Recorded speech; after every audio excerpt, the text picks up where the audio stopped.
Previously, we have seen how we can unpivot the data. Now, in this lecture, we will see how we can pivot the data. So we will start on the exact same spot that we have closed in our previous lecture. So to pivot the data, what we will do, and let me first tell you what is the objective behind doing this.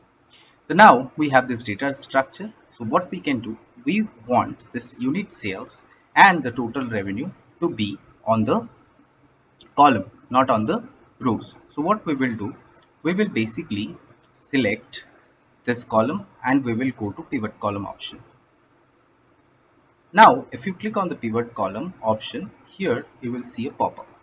It says what is your values column that you want to split in this column names, right? So in this case we will not choose here, we will choose the values, right? Because here only the unit sales is related with this values column. So we will choose this values column and we will click on OK. Now if you click on OK, you will see that we have a year column that is showing us the year, and we have a unit sales column which is showing the exact unit sales that we had in our previous format, and we had the total revenue also. Now it is showing in the columns. So that's it for this lecture. See you in the next lecture.